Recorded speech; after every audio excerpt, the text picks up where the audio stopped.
আসসালামু আলাইকুম ওয়া রাহমাতুল্লাহি ওয়া বারাকাতুহু। আমরা আজকে এসেছি কাউন্দিয়া ব্রিজের কনস্ট্রাকশন সাইটে। আমরা জানতে পারলাম যে গত গত ৭ তারিখ এখানে যৌথ পরিদর্শনে এসেছিলেন কর্তৃপক্ষ থেকে, এলজিডি থেকে এবং বিআইডব্লিউটিএ থেকে। ওই সময় আমি দেশের বাইরে ছিলাম, এর জন্য আমি থাকতে পারিনি। আজকে আমি দেখতে এসেছি।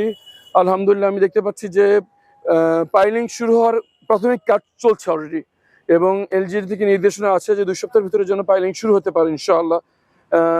আশা করছি আমরা এখন একটি মাত্র প্রতিবন্ধকতা রয়েছে আমাদের সামনে, সেটা হচ্ছে রাজুকের পক্ষ থেকে ছাড়পত্র। আমরা বিশ্বাস করি রাজুক কর্তৃপক্ষ 7 তারিখ আমাদেরকে বলে গিয়েছিলেন যে 3 দিনের মধ্যে তারা ছাড়পত্র দেবেন।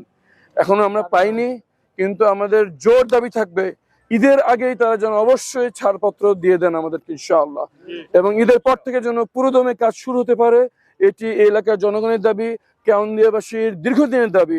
কাউন্দিয়াবাসী খুবই কঠিন জীবনযাপন করছেন। কেউ অসুস্থ হলে পারাপার করার উপায় নেই, কোনো সড়ক যোগাযোগ নেই। এই প্রাণের দাবিটি বাস্তবায়ন হতেই হবে, এবং ঈদের পরেই যেন পাইলিং শুরু হয়।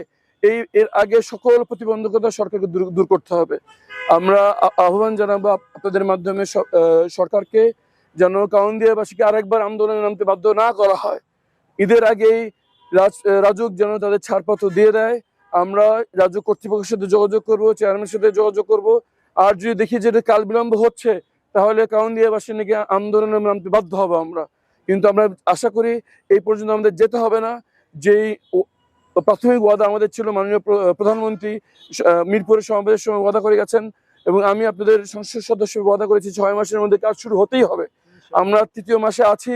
আমাদের বিশ্বাস, আমাদের প্রত্যাশা, আমাদের আশায় এই মাসেই যেন কাজ শুরু করতে পারি ইনশাআল্লাহ।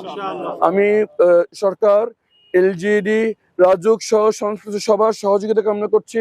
কাউন্দিয়াবাসীর কান্না, এই ব্রিজ যেন আর তাদেরকে চোখের পানি ফেলতে না হয়।